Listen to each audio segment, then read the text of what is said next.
Welcome to the A Players podcast, the place where we build and interview leaders in their field so that you can hone your skills and be at the top of your game, allowing you to make the most out of any situation and reach high levels of success.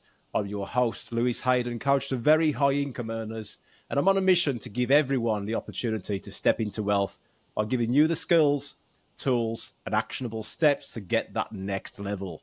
Better leaders equal more profits a lot faster. Today's episode, we're talking about, we're actually interviewing an A player in his game who's gone from recruiter to investor to entrepreneur all around the world, starting off here in the UK in Birmingham. And he's gone over to in America now from just being a recruitment consultant to now taking on the world. And we're going to interview this A player, Joshua Powell. So, quick reminder before we get started, the A Player podcast and community remains free. It is my mission to give back and share with you, the listener, give you the knowledge gained from working with highly successful individuals and extensive research in management science. In line with allowing us to achieve that mission, we do ask you to subscribe to the fee, but it's free, okay? So there is a fee, even though it's free, and that is to share this podcast with somebody that you may think could help out. And for those that are eager to dive deeper in how to use this podcast to boost their income, we've also got the membership subscription, the 100K Club, which is just click on Spotify, click on the little padlock, and you'll unlock that as well. So Josh is going to be interviewed in this podcast. We're going to spend a good interview session with him, and he's also going to share 2 lessons that will be in the 100K Club of how you can start to reach that 100K Club as well in any job. So let's get stuck in. Welcome to the podcast, Joshua Powell. How are you doing? Hello, sir. I'm well, thank you. Yeah, thank you for that intro. I think that'd be good for my CV moving forward, actually, that little blurb you just did there. So I might take that. Well, talk about CVs, mate. You used to see quite a lot of CVs being a recruiter. And now how many CVs do you have to read other than recruiting your own A players into your business? I read a lot of CVs all the time.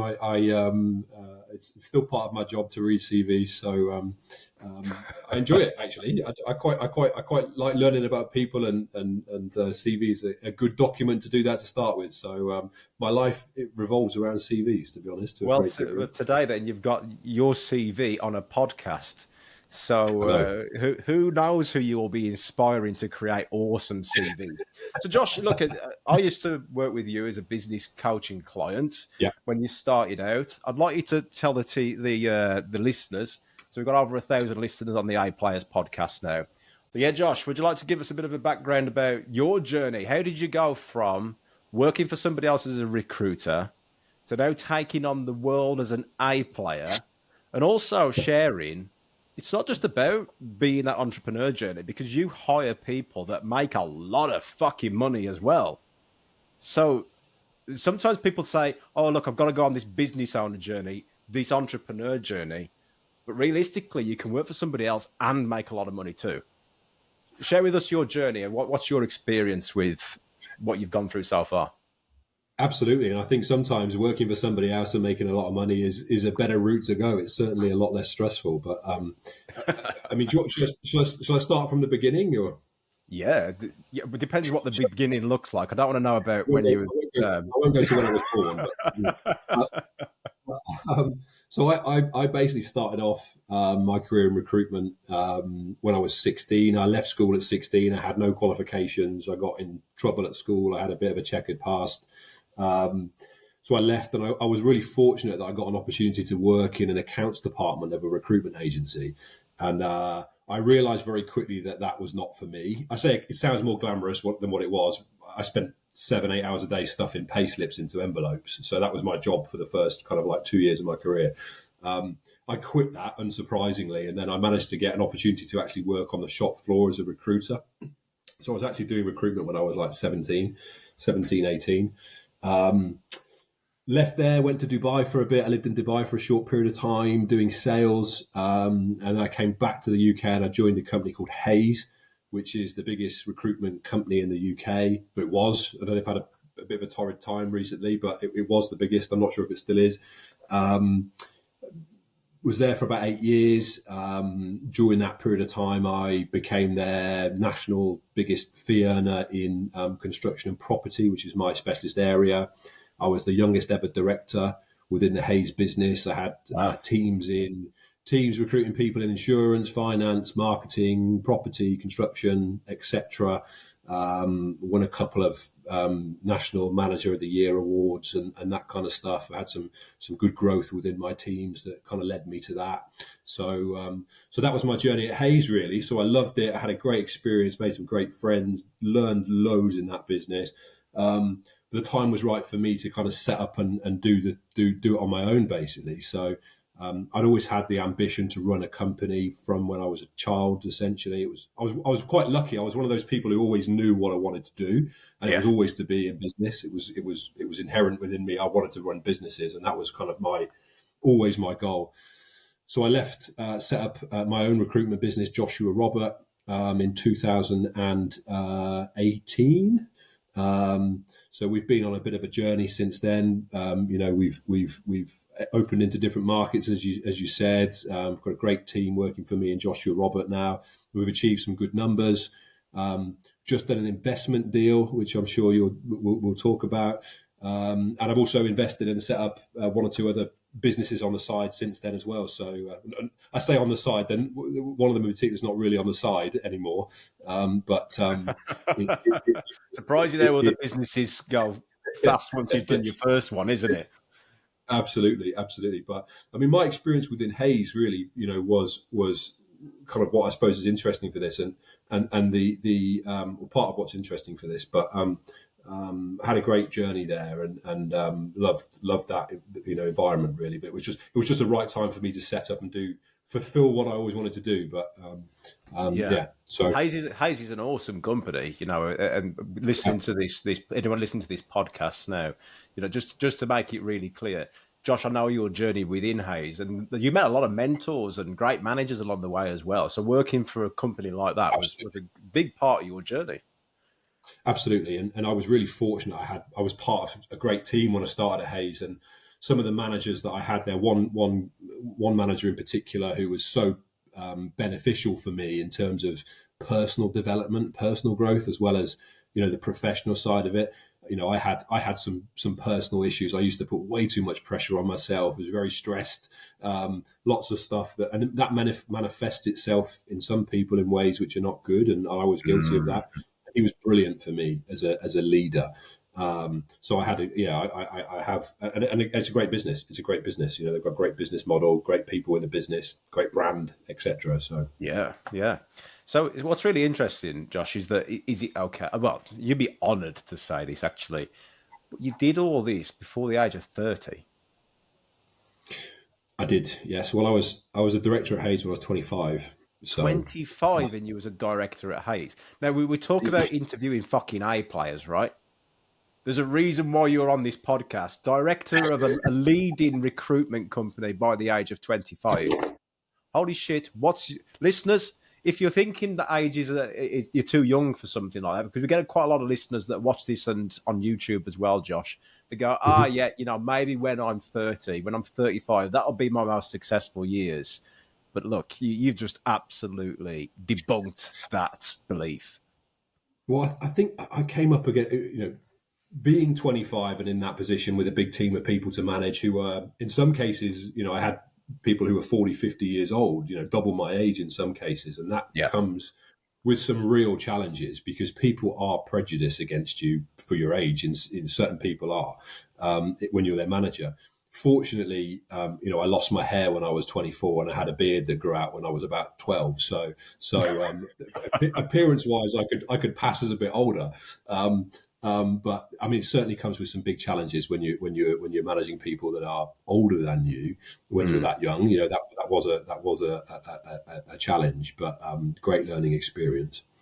So you actually employ people of all ages as well. You've got people under the age of 25, is that right? That are you consider A players. I mean, I know your team Yeah, as well, and some of the people. I know I've worked with them and coached them. yeah, They are yeah. absolute. When it comes into that class of A players, they are at the top of their league, aren't they? Well, one of the guys who works for me at the moment is just turned 21. Yeah.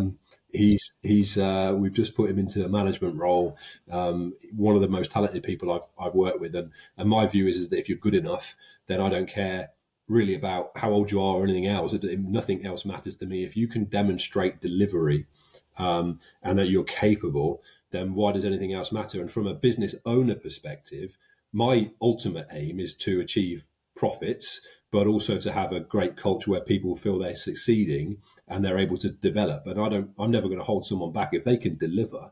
Why do I care? What they're, how old they are or anything else? It's irrelevant. And I think most sensible business owners would agree with me on that front. If someone can deliver, who cares? Well, this is it, isn't it? I mean, my other life from doing the A Players podcast is business coaching, and the amount of people I work with that go look at the actual objective results that people can get, but not just can get, Exactly. but what are they capable of achieving with the right culture, the right support, the right leader around it, and that's something that you walk in your office, and what's the four words on your office? The acronym GRIT. What does that stand for? So we've got four core values in our business, and we call Yeah. it GAPO. So the Oh, first letter of that, Gapo. I thought it was GAPO. There you Grit go. is There you one of them, go. right? You were with me when we wrote this, so you should Yeah, remember we, this one. we came up with Wouldn't you? it. That was really interesting because what we did was I looked at, and with Lewis and with some of my team, we looked at the best performers we collectively ever worked with, and we did a matrix of all their key traits, and consistently those four things came out, and grit was kind of one of them. I love that word grit, and it for me it means perseverance, determination. All those good things that come under the word grit. But it's so important. It's so important in any job that you have to be resilient, and act with perseverance. And that encompassed it for me. That word grit. So So that's number one on the grit. number one on the list is grit then of Gapo. Yeah, absolutely. Yeah. So Um, tell me about the others then. so grit, ambition, passion, and openness were the four traits we identified in a top or an A player, if you like. Every A player that I've ever worked with demonstrated those things. So ambition is an interesting one because people automatically think it's just about themselves. In Mhm. my world and in my view, if you're ambitious for other people and you're prepared to serve other people, that's actually in some instances more important than being ambitious for yourself. Being ambitious for others, Wow. which Wow. took me a while to get to that realization that actually if I'm adding value to other people and I'm ambitious for them, genuinely ambitious for them, I'm going to reap the rewards of that as well. Passion, if you can't deal with people without enthusiasm and gusto and verve and passion, then if you're in sales, leave, don't do sales if you can't demonstrate that. But if you're in any industry, in any job, if you want to progress, you've got to be passionate about what you're doing, and you've got to demonstrate that to your boss, to your customers, to whoever it might be. To the And then customers as openness, well. Yeah, absolutely. Yeah. absolutely, and then openness really. So for me, openness is about being prepared to have frank and honest conversations with everybody around you and not taking things personally, being great at taking constructive criticism. Took me a long time to get good at taking criticism because I thought I was the best and no one could tell me what to do. But I realized I was nowhere near the best. And that was when I started really developing. Being open, having open conversations with each other, with our customers, sometimes having difficult conversations with people that they might not want to hear, but actually invariably people really value it when sometimes they don't immediately, but they'll go away and reflect and go, do you know what? Josh said that with integrity and he's doing it from the right place because he cares about me, because he's ambitious for me. And I'm happy he actually said that. But sometimes, I've been told to fuck off many times, in the first instance, and then people By come your back and team. say, actually, By your team. well, by custom, not customers. I get told to fuck off all the time.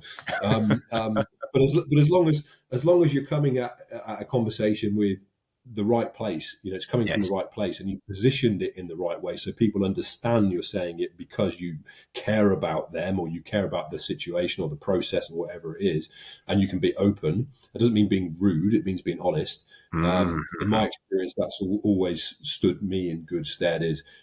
I think people will know that I'm prepared to have a difficult conversation if it's required. I'm not going to shy away from it. And I think that's important. Prepared to have a difficult conversation. And listen to difficult conversations if somebody's giving you some open feedback as well. Yeah, yeah. I mean, mate, look, I was your coach for quite a while. And I think that we really, they say there's a coach for everybody. And me and you resonated quite well when it came to difficult conversations, because on the disc profile, you're a high D dominance Yeah. style, you know, some strengths in that, but also some weaknesses as well. You know, everyone's got their strengths and the weaknesses. And also, I'm known as the high D coach amongst my community as well. In fact, a lot of people shy away from me because they think high D is this person who's going to come and tell them directly what it is all the time. But it's not the case. The scenario is just like what you've just said there. If you care passionately enough about that person's vision, mission, purpose, why, like you've just said, then it's okay to have those conversations. It's when people come in an absolute fucking arsehole because it's not positioned properly. But like you've just said, people will tell you to fuck off. How many times did you tell me to fuck off? Basically every coaching session. And a lot of coaches would have swayed away from that, going, "Oh, I can't deal with Josh doing that." But mate, knowing where you're going, knowing the journey that you're on, because I'm a business owner as well, and you're obviously on the similar journey of where we're going, world domination, by the way, the pair of us. Absolutely. We get it. We get it to have those tough conversations. Right now, mate, I mean, how many times do we have the meeting with you about, Josh, you need to know your fucking numbers, mate. You need to know your numbers. And then you go, oh, shit, yeah, I do need to know my numbers. And you go to your team, what's the number? But it's because you care so much that, look, if you lose clarity of this, it's going to go in the wrong direction. That comes back to the open conversation piece and being prepared to listen. And when you challenged me on certain things, you did it in a way that I knew you were only doing it because you wanted to see us succeed. Yeah. But you'd position that with me. I understood that what your aim was, and you weren't doing it just to be a dickhead. You were actually doing it because I needed to hear it. And one of the things I've learned is get people around you that will give you honest feedback and aren't afraid to. And that's harder as a high D because we're deemed as, sometimes overbearing in our communication style. So if you can get people, and you've got to work on that as a high D, by the way, so that other people can be honest with you. But if you can get great people around you that will give you honest feedback, whether it be within your company, with friends, family, your wife, whatever it might be, you need people that are going to say, Josh, you know what, you're a bit of a twat there. And that's really useful. Yeah, it's spot on, mate. What we're talking about here, by the way, ladies and gents, if you're just tuning in on YouTube or Spotify or on Apple Podcasts, is that we're talking about disc profiling. So if you do want a disc profile, any more reading on disc profiling, or would like to get a disc profile done for you, drop the word disc, D-I-S-C, in the comments, and I'll get a copy of that over to you. So, Josh, I mean, understanding personality, openness is part of the GAPO. It's open, honest communication. All critical, right, if you're going to grow a business. But the culture thing, the 4 core values, these are things that you not just look for and promote people by. These are things as well that you hire and fire. Absolutely. Yeah, have you ever been in a difficult situation that you've had to do that? Several times. Yeah. The framework of GAPO is guiding, as you say, not just for when we're promoting or looking at stuff internally, but when we're bringing people into the business, it's really useful actually. And we have a matrix that we use to grade people on how much they've demonstrated on GAPO through the process. But equally, when people are in the business, I know that those 4 traits are what make you successful in my world. And if you are unable to continually demonstrate them, then there has to be a question mark around whether you're right for us. So there have been. I mean, look, there's other factors in with people as well, but invariably, when people haven't worked in the business, it's come down, and you can pinpoint which one of those 4 things they're lacking generally. And the great thing with GAPO is all of them you can work on, and you can it's a choice in a lot of instances. Well, in all of the instances, it's a choice to display those things and to ingrain it into your psyche and the way you are. And some people in my experience, thrive with that, and actually they go, do you know what? That's a great framework to move forward with, and others, struggle. Particularly, I find with the grit one. In my industry in recruitment, you need a lot of that because things go wrong frequently. We're not selling a product in recruitment; we're dealing with people, and our people change their minds. They do things you don't expect. They call their boss or whatever, and that can create huge issues for us. And a lot of people struggle with that grit element of being persevering through hardship. And hardship is invariably only temporary. But a lot of people I see that team seems to be the one in recruitment anyway, where people I've found if people struggle with one thing, it's that. Yeah. It sounds like you're being, so I work with quite a few different recruitment companies, and it's really important to get these core value stuff down because for fairness of the employees as well, because I know as well, Josh, it sounds like we're both two hard bastards going at this, and it's positioned as the A player. So a lot of the people that listen to this are going to be this sort of audience. But if you are listening, you are a manager or a boss or an entrepreneur that works inside a firm, understand that it's not just about being tough all the time. Your culture, even though like you got grit as the first one, I'm fully aware as well. There's a lot of psychological safety in your business. You're very accommodating to all different types of personalities and people.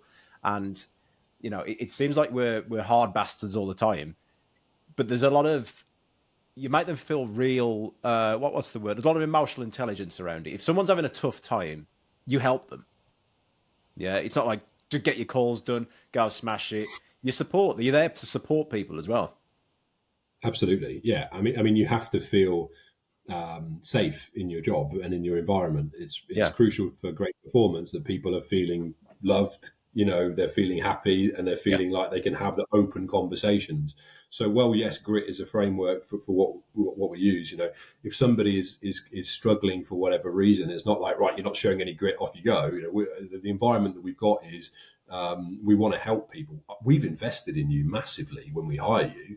So my view is, I want to give you the tools, and I want to support you, and I want to be there when things don't go well. But ultimately, what we're looking for is people that take accountability, ownership, and responsibility of their own reality. And with the guiding framework and with the support and nice culture and good environment, they take accountability for their own situation themselves. And that's really the only time you can fully become successful, is when you take ownership, accountability, and responsibility for your own situation. Wow. Wow. But yes, I'm not a hard bastard. We don't just sack people all the time. Very rarely, in fact, seldom ever. I can't think of too many occasions. Well, you don't hire them in the first place, do you? With those core values that are really clear. And again, everyone goes on this journey, no matter what business I work with. I mean, I invest in businesses now as well, so that I know what it's like to go on this journey where we've got to start to put these core values in. And not all the time does everyone really align to it at first. But when you start hiring on core values, it's not just about the business; it's about doing the right thing for the people as well. Because if they aren't aligned with the core values, it's not like, hey, look, you're now good.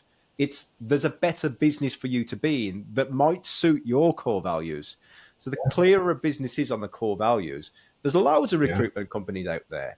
They all do stuff a little bit different. And the way in is just to recognize what the core values are. And if it's going to be a good fit for you, if not, find one that is, or I can help you find one that is. I've got a great example of one of the guys who's a key manager for me, one of my top performers, brilliant guy. Yeah. He worked for what I regard as a good recruitment agent, a very good recruitment agency prior to joining me, and it just wasn't right for him. He didn't thrive there. He didn't have the right market. Maybe the leadership didn't suit his style of wanting to be managed, and he didn't do very well. And he come and joined me, and he's absolutely ripped up trees in a different environment. So sometimes the environment does is important. And there's a few people I can think of like that actually, where sometimes it's just a change of leadership and environment which can help them. So it's probably a very important thing to take stock of is, are you in the right environment for you to be really successful? Wow, absolute game changer, mate. Game changer. Okay, so environment, I mean, look, people have got to be in the right environment for them to flourish, haven't they? And if they're not, people just think, look, I can. There's two elements that this can go. A business can just take on a lot of people that just get by, go with the flow, and the business will probably just steadily either grow a little bit or, start to decline a bit. But we're not talking about that sort of business with your businesses, because you are more than one. Your businesses are what's considered rapid growth. Yeah. Anything above 20% growth year on year is rapid growth. So you are talking hyper growth, right? And the way that you do things, the culture that you build, the leadership that you deliver, the people that you have around your boardroom table, I was one of them people, one of the coaches. You now have some serious people. So it's honor to be on that journey with you and get you to where you was. But now you're talking like Dragon's Den style, right? You're talking another level. Just came off the call with a dragon right before this, actually. So yeah, you did. You was on a call with a dragon, and guys, if you're listening in America or Australia, Shark Tank. Yeah, Shark Tank is what it's called over there. Dragon's Den in the UK. Josh has just come off the call with a dragon, and now he's gone on to an even more important call on the A Players podcast instead. Absolutely, yeah. I had to rush him off the phone because I knew I was speaking to you, Lewis. So absolutely, mate. Yeah, make sure it's prioritised. But look, mate, this is something bigger now, because you've done some amazing stuff here. And I let out about how old you were when you started to accomplish now. You're 33. You are on multiple £1 million businesses. You're around the world doing this. This is the A Players podcast. It's here to help people to step up and realize that they can achieve greatness by doing what they do in one job. Yeah. It doesn't have to be multiple jobs. It can be, because what we find, Josh, is that people will go, oh, there's other opportunities, grass is green on the other side and stuff like that. But the core message that we put across in A Players is look after your number solo job first. Yeah. Your primary job. You can be great in it. Would you agree what I'm saying here? 100%. And for me, in my experience, if I hadn't had the 8-9 years, whatever it was at Hayes, that grounding was, I could never have done what I've done without that. And actually, I look at the people within my businesses, and there's no reason that those people, well, some of them are already achieving some mega success, but there's no reason why you can't be seriously successful whilst being within the business if you're in the right business, and you've got the right environment.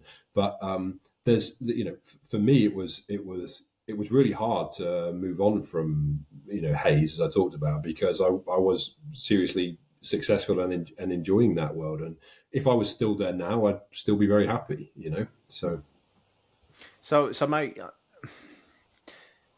how do we position this then? Because you went from a good place where you'd done a lot of learning, a lot of mentoring had happened. You created you into this character that could go out there, and no matter what you start to do now, you'll be successful in it. And you're proving that by doing your different ventures, yeah?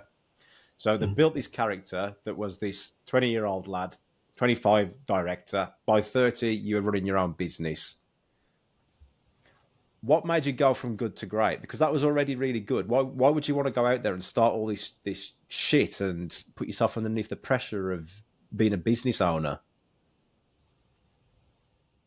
Are you asking me to think about this? You're asking me to answer it? I'm asking you to do both, yeah. If you want to have a bit of time to think about it, mate. But was it a little bit close to home, by the way? Going, what the fuck am I doing all this for? I can go and work for somebody. And that's what I'm a bit conscious of, is just positioning it. I don't want to encourage everybody to leave their job all of a sudden and then go and do. Yeah, well, this is the point, isn't it? Is that people think they've got to go and own a business to do this. Yeah. But you was already doing really well. And there's people in your firm that could do that as well, but you've created an environment where it doesn't make sense to. Everyone who comes and works in your firm can be hugely, hugely successful. Tell me about how you've set that vehicle up to attract great A players to your business that helps them be successful. Yeah, so I think within my business, I'm a big believer in empowering people with autonomy. First of all, right. So what we want to do is give people the tools to grow their own business within a business, and then let them get on with it. Essentially, boom, grow your own business within a business. So you don't have all the Absolutely. stress and the pressure. You've got the security, you've got the solid foundation, but your autonomy to be successful is, if it is to be, it's up to me. Correct. They can grow Correct. their own business within a business. If only every coaching client harnessed that, they would be Well, massively successful.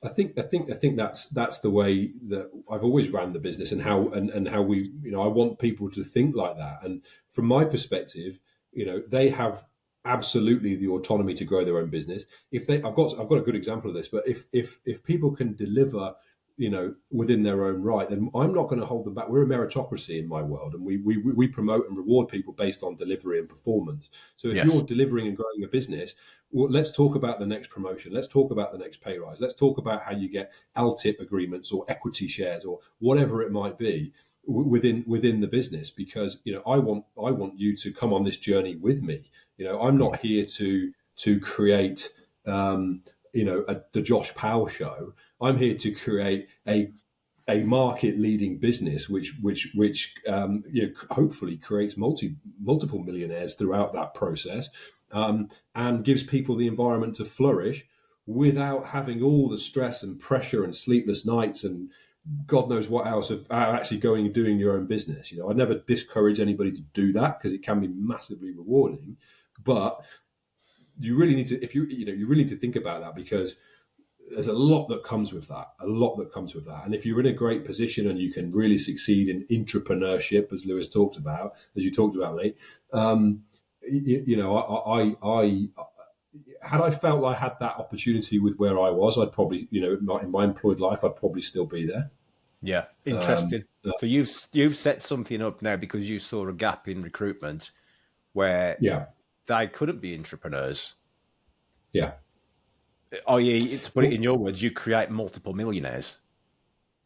my ultimate goal, my dream, if you like, is to exit, the business is having created a team of millionaires, that have been with me on that journey, that have experienced it with me, have been in the trenches with me, and reap the rewards with me. And I think my people know that, this isn't about Josh being fabulously wealthy and the Josh show. As I said, this is about, I'm passionate about growing a market leading presence, and I need to take those people with me if I'm going to do that. And they know that the rewards will be there for them, if they come with me on that journey, and we achieve what we're setting out to. So and I think that's for me, why the hell would you want to go and do that on your own if you're in a position where you've got that kind of opportunity in an established business which has already got a platform to go and do that, that's certainly, if I was in that position when I set up the business, I would never have left my prior role, to be honest. So Well, exactly, mate. You've created a foundation to make millionaires. Yeah. And this, from a customer point of view, by the way, because there could be some of your customers listening on this right now, and people go, "Oh, well, what do the customers think about that?" Look, you don't become a millionaire by selling ice to an Eskimo, right? You can become a millionaire by adding value to people's lives. So I've got a lot of my customers from different businesses. I've got the different firms that I own that listen to this. I have no problem with that because I want to let my customers know this is how we add value to people. By adding value, my team members, my managers can become millionaires if they want to. Very similar line, Josh, is that part of this, we're going to do some elements on it in a while on the 100K Club, is to get people into that first step. Because if you do 100K 10 years, you're a millionaire. Yeah, you can classify these figures as towards those steps to do that. By the way, mate, I think you're going to get quite a few CVs come your way from this podcast. Because remember the audience that we're facing we're here. hiring. We are hiring. I'm hiring. Send them over. Well, yeah, vicious circle, right? It was like it was all planned all along. Oh, this is just a big sales pitch. But it's Just a big very sales similar pitch. line, mate. We understand that there are people out there, and again, 25% of people would listen to this and go, "Yeah, I want to become a millionaire. I want to take the steps to move forward." 75% might not want to do that. They might want steady jobs. They might want the security. Might not want the pressure. Not that it is pressure, because it's good mentoring along the way as well. There's something for everybody. But the audience that are listening to this, do want to do what you're saying. And what you're saying there is if you created a business that allows people to flourish and then make millionaires, it's a vehicle of how they can do it and get there. Absolutely, and it boils back to finding the right people for me that take accountability and ownership of their own business within my business. That's what I look for. And the point you made, interestingly, about progressing. I think for me the biggest part of the mentality for me was always not, and I'll talk about goals and that kind of stuff, but how are you serving others and how are you adding value to other people? Think about that first. I've seen so many people who look at who want to go on, Josh, I want to earn 100 grand a year, I want to earn 200 grand a year, I want to do this, I want to do that. Okay, you want that, great. What are you delivering for other people? How are you adding value to people? What are you doing to serve others? And I don't just mean your customers, I mean your colleagues, your manager, your staff. How are you serving other people? Because money will come to you if you're adding value and you're serving others. So that should always be your primary focus. It's always a red flag for me when people talk about, I'm seriously money motivated, I want to be rich, I'm going to do this. Okay, great. Well, actually, in my experience, people that talk like that seldom, if that's their only focus, Yes. there's nothing wrong with that. But if that's their only focus, okay, so how are you going to add value, enough value to other people to achieve that? Let's focus on that because the rest comes with it. So, Yeah, you're spot on, mate. And look, in some of the firms that I own, you have specialist niche in your recruitment, don't you, by the way? We haven't spoke about that. I mean, this is the A Players podcast. We want to talk about the people in the business. But from a business perspective, you found a niche within recruitment and really honed down on that. Now, when I use a recruitment firm, let's say we hired Stacey from a recruitment firm the other month, and I'm quite surprised. you didn't call me. It's outrageous. From you know. From what, sorry? I might put this call down now. I can't believe you did that. You don't do the. It wasn't for your niche, mate. Look, I'm going to be completely honest, right? If I've worked with your business and helped you grow it, I'm going to invest in you until the end. Yeah. Let's say like the recruiter, as lovely as she was, the recruiter. So yeah, I was quite surprised that the recruiter that was helping our business find this person just helped put the one person in. Now, with a lot of good sale, the way that is it sales or is it professionally helping people to solve their problems? Okay. The actual problem we're going to get in is we're a hyper growth business of 25, 30% growth each year. One person isn't going to make the complete difference, is it? We're always going to need great people. So rather than being a salesperson of, hey, look, here's a bum on a seat, let's get the fee for it. If they had to become a trusted partner with, I'm going to find you great people until you reach your goal. By the way, Lewis, what is your 5-year goal? Well, hold on a minute. That person is now invested in me. They're becoming a partner in how you help me get to my goal, not just by sitting one person in to put a plaster on the problem of something we need to solve right now. What about the rest of the opportunity? There's so much stuff that a recruiter could help with, but it gets in the way when they're just thinking, oh, just go for the next sale, just go for the next sale, just go for the next sale. Long-time relationships, that person just needs to get relationships built and be a trusted advisor. Well, I think short-termism is a problem in recruitment, but in every industry, particularly from a sales perspective. Part of the reason we have ambitious as our values is because we're ambitious for our customer, which means that we want to go on the journey with that customer. The biggest challenge for businesses to grow is getting the right people, and we solve that problem in my industry.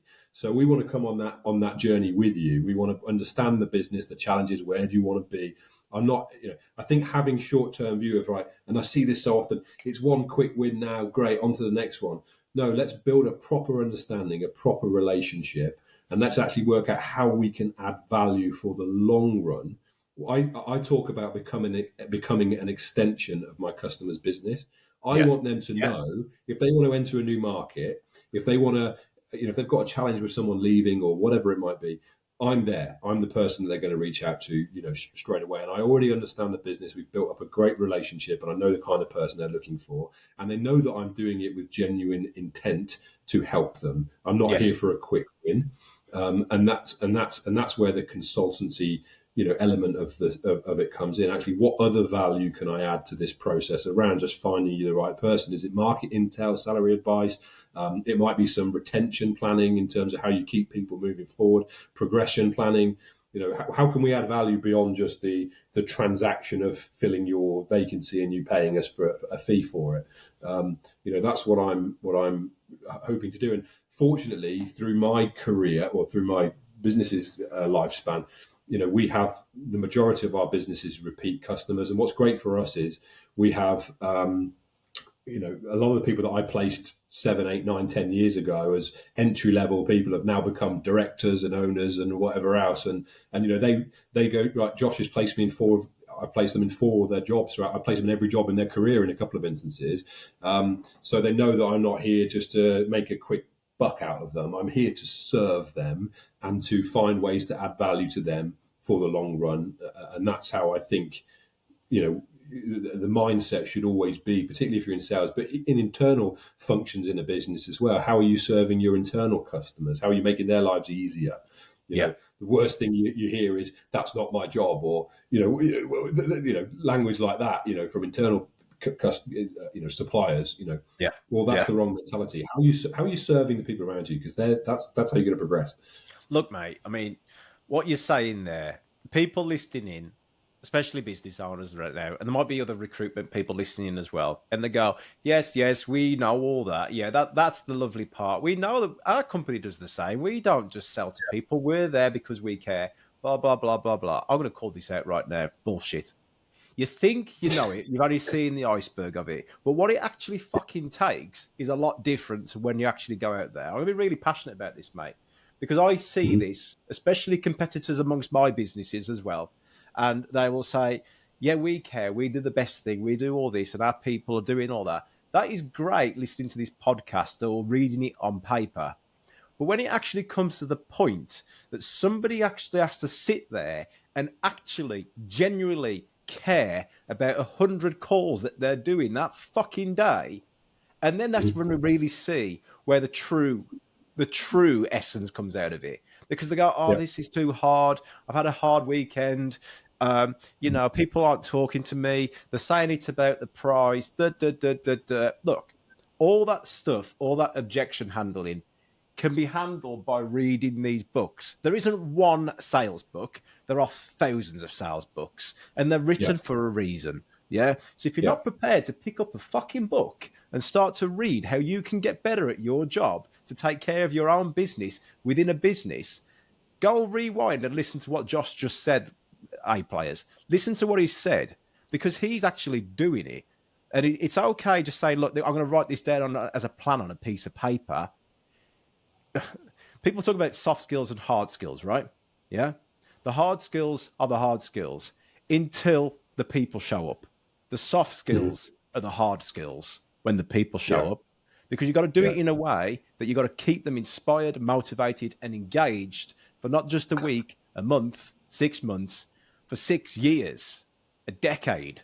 And that's what you do really well, mate, because you want to make millionaires and you know what it takes. Do you know the interesting thing you said there, I think, is when you talk about, people come in and you use the example of making calls and they don't want to do it for whatever reason today, or that, this is, I've got to make 100 calls. Do I really want to try and add maximum value to every person throughout that? Well, you want to talk about how you get to 100K, how you get to 200K in terms of salary. You have to do that religiously every single call, every single time. And if you do that, it doesn't take that long. Do that for 6 months and wait for the results, because they're going to start rolling in. The people that don't, and this is 90% of people in my experience, they come in and they have an off morning and they haven't built the habit of, when they're having an off morning, they still do the right thing. They still add maximum effort. That they're the people that don't you go on and make the 100Ks, the 200Ks. The difference, and one of the big differences, is consistency of performance. Even when you feel shit and you don't want to do it, you've got to do it, and you've got to find a way to make yourself do it. One of the things which this is super cringy, right? Super cringy, but one of the things which show your secrets. The cringy secrets are always the best one. I don't want to be one of these people either, but I've started doing an ice bath in the morning, and I think that's cringy. I thought he was going to say he's going to do something like I think it's one of those things where you have to get out. Just getting up and getting and doing something you don't want to do is a great way Yeah. to build the right patterns in your brain. And for me, it's kind of like I've conquered the challenge. I'm not bothered about coming in and making 20 calls on a day-to-day basis now. I'll do that regardless of how I feel. I've built that habit over a long period of time, but it's second nature to me now. But I think building things. My point is that you do things you don't want to do first and build it into a habit, and then it becomes not challenging. But that persistence initially is where it's difficult. But that is a big difference from going from 20, 30, 40 grand a year to 100, 150 is consistently doing maximum effort.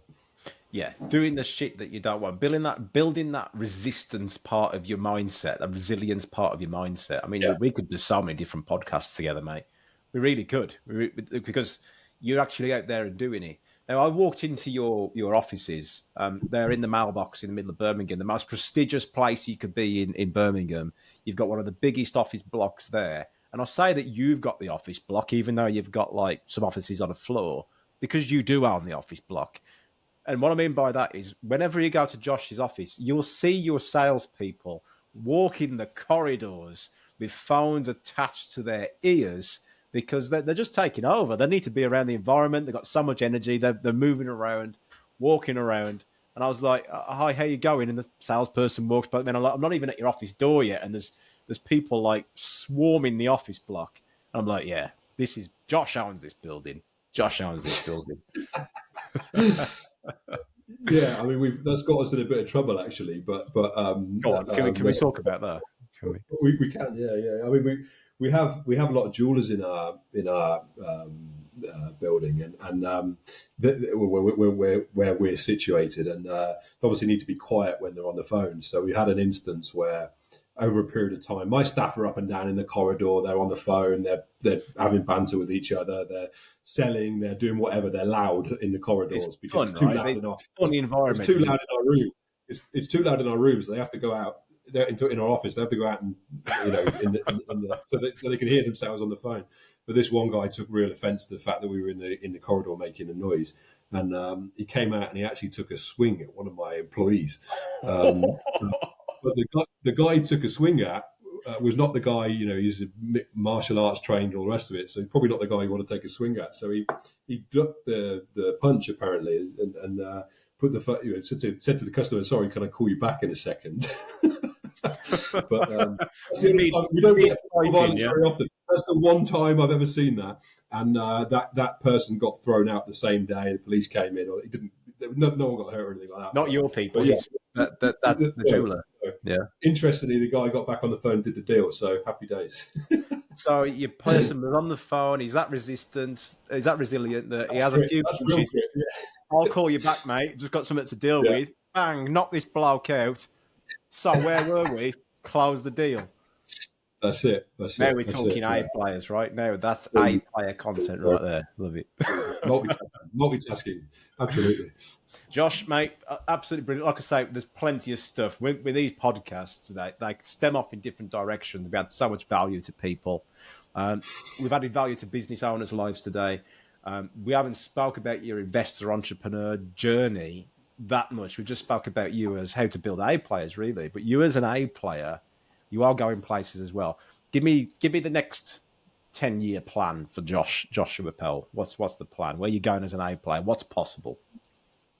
Well, for me personally, I think my ultimate goal, as I said, is to create businesses with people in there that become millionaires. That's my long-term goal. I've just set up in the last year or so another a firm of chartered surveyors, which is a building surveying firm. So I'm very, very excited about that. I've got a partner in that business who's phenomenal. So my aim really is to create businesses where I'm able to leverage the business to make sure that the people in the business are very, very successful. Hopefully it will enable me to go and do some other stuff in terms of investing and growing and being entrepreneurial in my world, which is what I really enjoy. Yeah. I have in Joshua Robert, the recruitment business, we have James Kahn on board now, obviously. So, we have to, we have The Dragon, yeah, we have a kind of a 5-year plan with James to make sure that we're reaching maximum value and at some point achieving an exit, to create wealth for the people in the business and for investors. So there's lots to do. Beyond that, I'm very passionate about the US. We've got a fledgling business in the US. My partner is American, so I'm very passionate about investing in the US. And we have I have a small property investment company as well. So we're looking at doing some Airbnbs, and we've got some investments we're looking at in the US as well. So there's plenty to do. But ultimately for me, it's about how do we create market leaders and how do we create wealth for the people within those businesses. Amazing, mate. Amazing. Now, a lot of young people, where I did an episode on this as well, instant gratification is a problem for a lot of young people. So a lot of A players that listen to this, the target market tends to, well, it ranges, but a lot of young people listen to this as well. I just want to make it really clear. Instant gratification, people really, really think that they can achieve a lot of stuff within 1 year.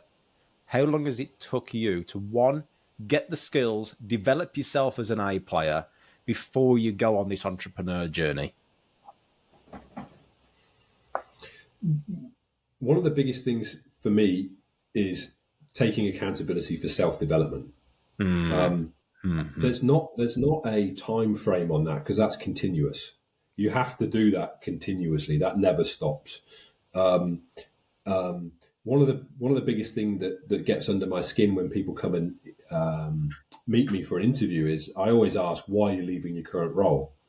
And I would say 50% of the time it's I'm not being developed enough, or I'm not having the right training program, or I'm not getting this, I'm not getting that. Yeah. And my response to that is always, okay, so what are you doing for yourself? How are you taking accountability at developing yourself? Because if you've got a problem with what's happening in your business, that's fine. But are you taking any accountability for it yourself? Are you reading? Are you doing any courses? How are you growing your own skill base if this is a problem for you? And the amount of people that have given me a good answer to that I can count on one hand.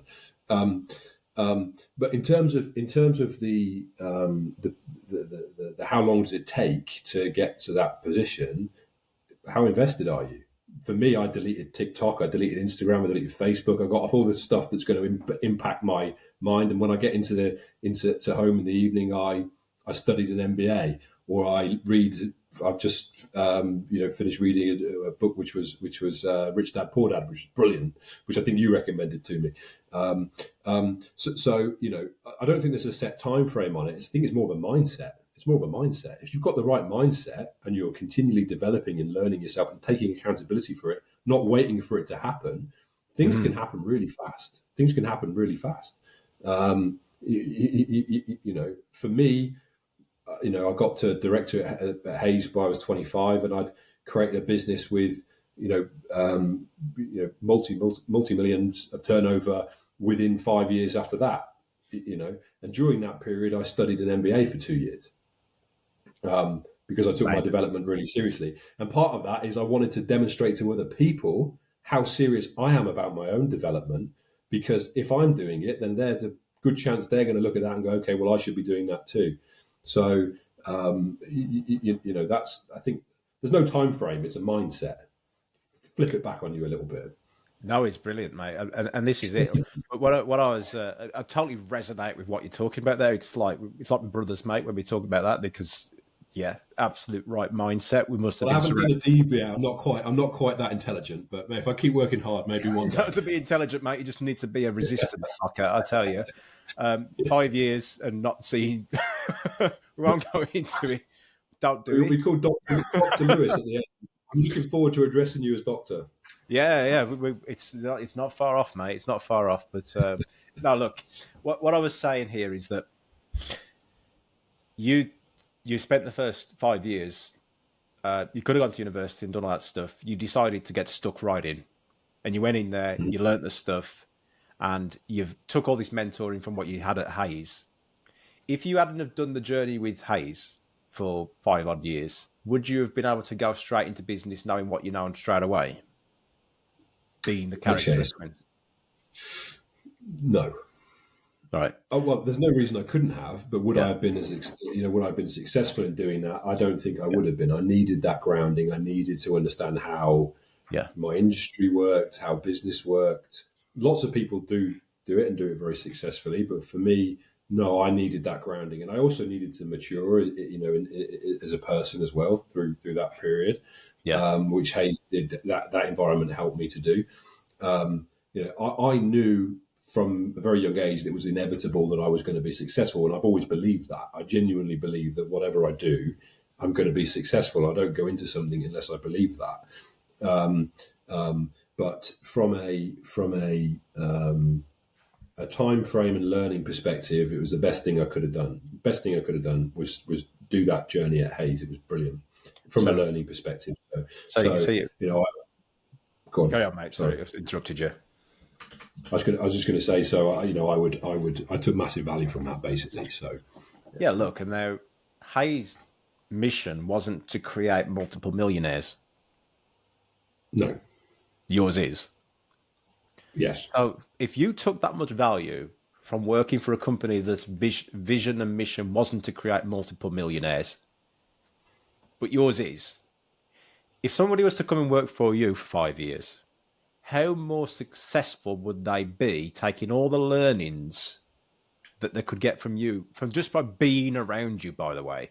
Because if they yeah, started to go on the journey with you as well with the other businesses, how much are you going to learn from entrepreneur Josh, not just business owner Josh? And then in 5 years' time, if they did go and start their own firm, how much would they be able to accelerate their success? Now, the question is then as well, when they're making millions in your businesses, and now you're starting and buying other businesses as well, there's plenty of opportunity in those in the group instead. So you're creating multiple platforms for people to scale up within. As long as, and guys, listen to this, business owners and managers right now, if your business owner or CEO or leader is buying bigger businesses and scaling that business, you will scale with it. They've got to. So if you're an A player, doing all the reading, doing all the grit, following the core values, you're going to scale with it. So look, in 5 years' time, you may decide to go and do your own thing. But look, if very similar to Josh's business right now, if there's a foundation out there, here's one key thing to success. Just follow the foundation of what works. You don't need yeah, to reinvent the fucking wheel. Go and yeah. work for great leaders. And if you are business owners, start thinking about how your leaders can be better than you rather than you wearing the Superman pants all the time. 100%, and that's a hard lesson to learn when you're in it. Particularly when you're ambitious and you're in it, maybe in the early stage of your career and you're on a ladder, actually becoming a leader and then realizing your job is to make people better than you. This is a hard realization, and it takes a Yeah. mindset shift. And it's your baby as well, mate. You've built that business as a baby. I'm talking from my own experience now. You know, I go into the business and I like to say that I did 1 day a week. Now I don't. I do more. But I let the people in the business. I don't speak to any of the customers in my business. And if you are listening to these customers, it's not because I don't love you. It's because I want my A players to be your best friends. They're the superheroes, not me. But what's happening now, Josh, is now the managers need to get that understanding. So it Yeah, happens another tier down. So they're always yeah, going to go through this. Imagine what it's like for a business owner to let go of their baby and let someone else run it instead. It's not easy. yeah, yeah. Not Do easy. you know, just one of the things which I kind of someone said to me years ago, and it's always stuck with me is you should do more. If you do more than you're paid for, the man who does more than he's paid for will soon be paid for more than he does. Um, Mm. and I think that is something which if you're thinking about progressing and developing within a business, that's such a powerful tool. And I got a great example. So one of my guys came to me probably a year ago. He's brilliant, and I didn't need to hire. He's come to me with this plan, and he gets super excited. He's got loads of passion. He's a bit too open sometimes, if that's possible. But he sits down with me and he says, "Josh, I've got an idea." I said, "Okay, what's your idea?" He said, "We've got this market over here. I can see this much revenue in it. This is how I'd attack it. This is where I'd go. And these are the clients I've already outlined." Blah, blah, blah. He puts this great business plan to me, and I'm really impressed. And he said, "What do you think?" I said, "That sounds great. Okay, how do we do it?" He said, "Well, I'm glad you said that because I've already interviewed someone who'd be good for it, and they want to see you next week." And I thought, do you know what? I couldn't. If I could replicate that, that is what I mean by taking ownership of a business within a business. He got promoted. I think we promoted him like 3 or 4 times in the last couple of years. He's going to get another promotion soon. He'd be listening to Amazing. this, and he already knows it. But that's the attitude. That's the attitude basically, and it's so Yeah. impressive, that kind of thing from a taking accountability perspective. Well, mate, look, you got to put your, and this is the thing with the vision, mission, and the culture, right? You got the culture there. If your vision and mission is really, really true to make and create multiple millionaires, if I was working for you, mate, what I'd say is, hey, Josh, remember when you said you want to create multiple millionaires? I'm going to be your first millionaire, and it's not going to be easy, but understand that when I put pressure on you, Josh, it's going to come from the right place to allow you to achieve Yeah, that vision. Now, this is yeah, how you make me a fucking millionaire. You see what I absolutely. mean, though? Manage that. Because it's No, what you want to achieve, isn't it? absolutely, absolutely. And I think that if you're in the right business and you've got the right leadership, they're only ever going to love that kind of thing. In my Exactly right. experience. Exactly right. Look, you're listening to the A players in the 100K club, right? People will resonate with this on this podcast. People that don't resonate with it, there are the right businesses for them and the right culture for them as well. So it's not just all about pound, pound, pound, and everybody has to do this the one way. There's multiple ways of doing it, and that's what makes a good coach as well, Josh, is that the way I would coach you is different to how I would coach somebody who's a high I, high S, high C. Everyone's got their own way of doing stuff. You're never going to agree with that because you're high D, and there's only your way and the highway. So I would disagree. I've learned that over the years that actually taking the piss, yeah. having people from different perspectives is very, very important and valuable. So yeah. So what's James then? Well, James Kahn, is he high D, high I, S, C? What would you say? Well, I wouldn't want to speculate. Don't I haven't comment. put No, him through. no. It's okay. You don't have I haven't put him through my test just yet. But, No, fair play, though, mate. Well done for getting him on board as an investor. And yeah, your journey is well worth watching. So, guys, Josh, if people want to follow you, have you got your own podcast as well, by the way? Did you do some podcasts? You're certainly on LinkedIn, aren't you? If people want to follow you on there. We're launching a podcast soon. We haven't got one at the moment, but we've got. I'm on LinkedIn. It's Josh Powell. We've got my core businesses are Joshua Robert, which is property specialist recruitment, and Godwin Powell, which is a building surveying firm. So take a look at those two, and I'd love to connect. And if anybody wants to reach out and chat more, then I'd love to. I love helping people, and I love hearing different experiences and stuff. And I'd love to chat. So, and if you're looking for a job, then let me know. Well, look, mate, you're here to create multiple millionaires. It doesn't mean they have to work for you. It'd be good if they did work for you because you give them the foundations and the rule book of how to do it, and you've done it already. You are making millionaires. So it would make sense to come and be around your circle, wouldn't it? And that circle, sometimes people can't just stop and join you. They've already got some good opportunities going, but just give you a follow and start to learn from you. Yeah, so absolutely. It's a good idea. Yeah. Right, mate, what we're going to do now is we're going to jump into the 100K club. We'll just do 2 short episodes in there. So, guys, if you do want to know how to apply this stuff, Josh just talked about how he builds millionaires. He's now going to give some small lessons, short actionable steps of what you can do in any job, whether you're a business owner, manager, employee, executive, no matter what. He's going to give you some actionable steps of how you can increase your income to reach that 100K club. So if you're not a member yet, click on the padlock. It's the same price as Netflix, so there's no fucking excuses. If you can pay for Netflix, Josh, you'll resonate with this, right? You'll resonate with this. £15 a month for Netflix. If you can afford that, and Disney, you can afford £15 a month to be in the 100K club. Absolutely. So, prioritise your investment, 100%. It's a very small investment, but you'll be surprised how £15 becomes too small thinking. And guys, if you've got that mindset around money where you're not prepared to invest 15 quid, 1,500 quid, 15 grand, 150 grand, 1.5 million, 15 million when you're James Caan, then you're not going to be on that fucking ladder in the first place. You're in the wrong place. So the £15 a month is your first step to understanding investing in your personal development. See you in the 100K club, guys. And for those that aren't joining us, catch you next week and be sure to spend that fee. The fee is to share this with somebody else where there's just one gold nugget in this you could share with them and you could really help change their lives. Catch you on the next episode.